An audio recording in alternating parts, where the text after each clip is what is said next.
A renowned senior tries to come to terms with his old age and withering sensuality, only to be thrown into a roller coaster relationship when he meets a woman half his age. David Kopesh is interviewed on a TV show for his book about how the Puritans from decades ago stomped out a majority of the American culture's debauchery. He comments that to achieve carnal happiness, one has to beg for it or get married, which he did and regrets very much. Years after this interview, David stares out the window of his home, reflecting on his old age and how it somehow snuck up on him upon meeting Consuela. In one of his classes some time ago, Consuela was among his students and she stood out because of her sophisticated ways which accentuated her beauty. To avoid trouble with the school, he kept his distance from all his students until their grades were submitted. Only then did he get close to them by throwing cocktail parties. In one of these parties, David sought Consuela, who was admiring the framed antique letters on his wall. He told her how her presence demanded a certain formality, which she connected to her father's Cuban origins. She mentioned that she worked in a law firm before college, which is probably why she held herself more maturely compared to women her age. He showed her the image of an old painting, pointing out how she looked like the woman in it. He then snuck a sniff of her hair, a move she noticed. As the party went on, the two nestled on the steps with David pressing on her to allow people to pass by.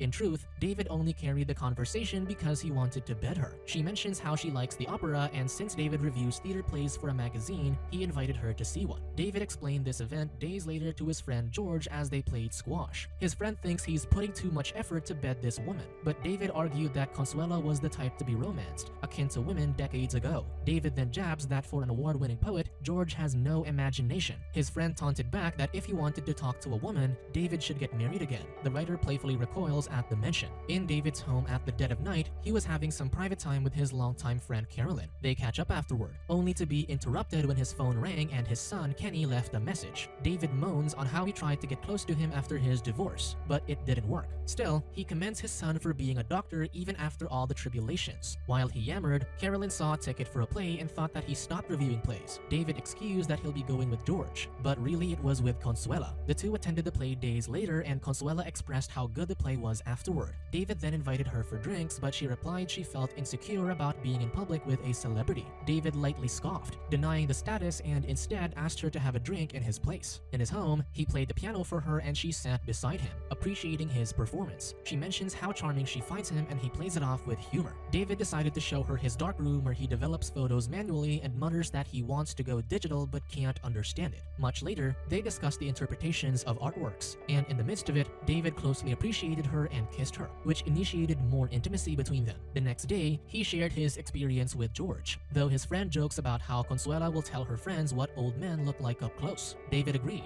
thinking at least he gave her some culture along the way. His best friend marveled at how lucky David was for this one-shot event, but the man clarified that it wasn't just once. On one of their trysts, he appreciated her body as a work of art, and afterwards asked each other how many partners they've had. David had plenty, but he was surprised to hear that she only had 5. She then shared how once she had an intimate moment with 2 men because she was insecure. David silently related, wondering if he did the same thing with her. From then on, David admitted to himself that he grew jealous, often calling her to ask how she was. He was also anxious that another man her age might whisk her away, because that was what he'd do back then. In one of his meetings with George, his friend asked if he felt younger with Consuela. David disagreed, comparing it to playing sports against a younger opponent. George then advised him to leave her, noting how obsessed he was and that she'd inevitably leave him. He suggested taking her to a romantic spot first, the breakup. David did take Consuela to the beach side, but instead of breaking up, they spoke about going to Venice. He asked her to dinner, but she had plans to go dancing with her brother. This was the first time he learned she had a brother. He dropped her off her home, but asked her if she really was going with her brother, clearly suspicious. Coyly, she just said goodbye. Later in his home, David agonized about Consuela's night out, imagining her being with another man. He caved and went to the place. There, he saw Consuela, excusing that he happened to be nearby, but the woman took offense in it, sensing his distrust. She told him not to ruin their relationship and to start trusting her. When David told George about this, his friend laughed. Still, the man in love lamented how idiotic he acted but found some odd solace that it should be over between them. To his surprise, however, Consuela invited him to dinner sometime later. In the restaurant, Consuela began by asking who she was to him, knowing that it was enough to make him feel jealous, and if he imagined a future with her. He answered answered that their age gap scared him, and soon she'd have her whole life ahead of her while his was nearly done. She clarified that she asked what he wanted to do with her, suggesting that she wanted to spend that future with him.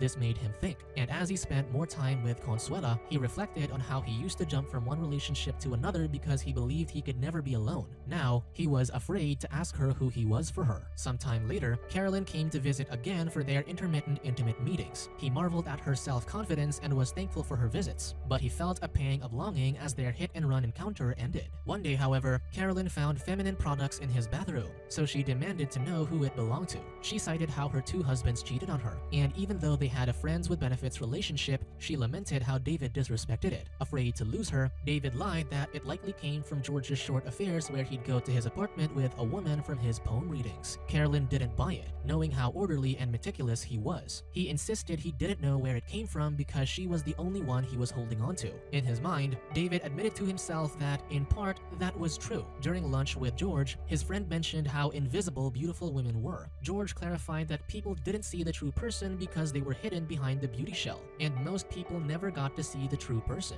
David recalled when he went to the beach again with Consuela and took photos of her, trying to capture the person behind the dazzling beauty shell. Later, they developed the photos and he adored her beauty in both the pictures and herself. Afterward, the two went shopping when Consuela spotted the married George inside a restaurant kissing another woman. She told David how disgusting it was, but he dismissed it, saying it wasn't their business no matter how much she probed. When they returned home, David finally expressed that he made a mistake by marrying because he was stuck with his wife. A year later, Consuela invited her lover to her graduation party. The man was heavily hesitant, and Consuela mentioned how he didn't attend her birthday, Thanksgiving, and Christmas dinner, accusing him of hiding from her family. Cornered, David agreed to go to her graduation, making his lover happy. During his usual squash sessions with George, David shared how he assumed her entire family, previous lovers included, would judge him for his age. His friend told him he had no choice but to face it. That evening, Consuela called David to tell him how important this was to her and how happy she felt. Despite all that, on the day of her party, David apprehensively sat in his car with a bouquet of flowers. After a few tense moments of thought, he caved and called Consuela, excusing that his car broke down. This broke her heart, so she dropped the call. When David returned home, he had one voicemail from Consuela, who said that she thought of him as a person who always knew better. She admitted that she expected him to be with her on this important day since she loved him. Evening arrived and someone rang David's doorbell. He expected it to be Consuela, but it was his son Kenny. He went in, restlessly turning lights on, then dropped that he was having an affair. David congratulated him,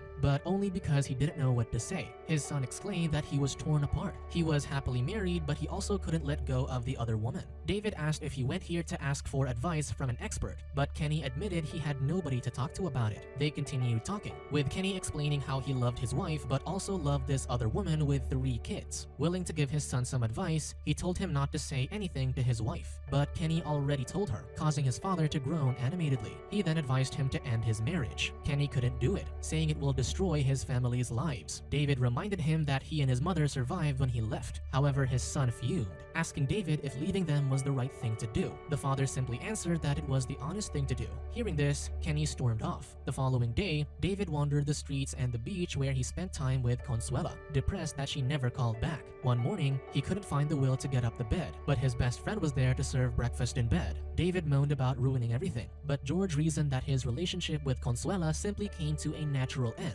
The depressed man insisted that he loved that woman, but George said it was better to have loved and lost. George then tangentially said that he and his wife are rediscovering their relationship, prompting David to mockingly ask if he was ill, but then congratulated him sincerely. With that, his friend asked him a favor. George wanted his friend to present him in an important poetry reading in the New York University. He declined, saying he couldn't write nor teach anymore because of his debilitating emotional condition. George brought up how much of a confidant he was to his endless yammering about his son and other women, so he demanded David to do this out of friendship. Because of this, David wrote his presentation speech that night and spoke profoundly at the university the next day. Everyone was captured by his words, and as George stood up, he suddenly collapsed. Everyone rushed to help him, and his daughter called an ambulance. Days later, David visited George, who was awake but delirious and in pain. His wife was there to comfort and kiss him as the man struggled to even speak. With this, David leaned close to his friend to say that he indeed owed him for his friendship. To his surprise, George kissed him as if mistaking him for his wife. As George leaned back, he exhaled his last breath. David gripped the wife's arm, bracing himself for what had happened. That night, he approached the wife as they mourned. She wondered if George thought she was someone else, but David assured her that her husband knew who she was. Days later, David and his son spoke during lunchtime. Kenny mentioned that he'd meet the other woman's parents, but his father admonished him, saying he was too old to need approvals from parents. He told his son that he was making a mistake, but Kenny said he didn't love his wife and asked his dad why he left them. David replied that he wasn't cut out for married life. He then told his son that he needed to move on from his hate of him if he wanted his help. Before they could continue, David leaves to attend George's funeral. After the funeral, David got a call from Carolyn. She invited him for a drink,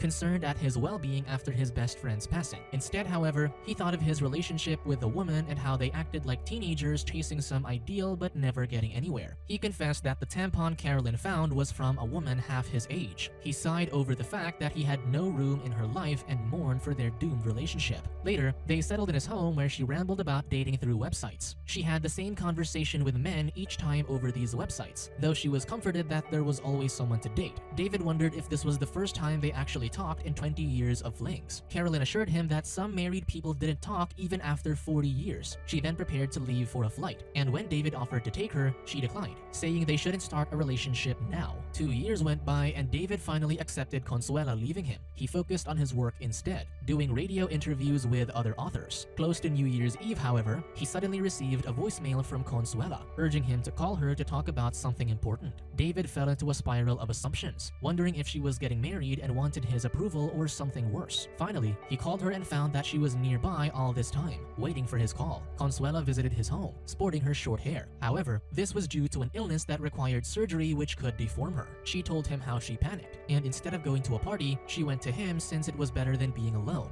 David threw himself to her shoulder, crying and asking why she didn't tell him sooner. She comforted him, humoring that she felt older than him now. She also admitted that she regretted taking her life for granted. She then asked him an important favor. Consuela wanted him to take photos of her body and preserve her beauty before the doctors took it away. He prepared the room and his camera, photographing her bare beauty. After the delicate affair, David asked if he could go with her during the operation, saying she shouldn't be alone. She deflected, saying she always did things alone, then suddenly challenged him if he would still make love to her even if she was deformed. Seeing his shock, she caved, admitting that she was scared to do it alone. At present, David stares out the window, having fully internalized all the circumstances that led him there. The next day, David meets his son to talk about Consuela's surgery since he's an oncologist in the same hospital. Kenny finishes the call with the surgeon, assuring his father that she's in good hands because he knows who will work on her tomorrow. David is shocked, saying the procedure was supposed to be in 2 weeks, but his son replies that her illness needs immediate treatment. David decides to leave as Kenny has a busy schedule. Before he leaves, he asks him how his family is. His son simply says they're still together. Hearing this, David quietly commends his son for doing the right thing.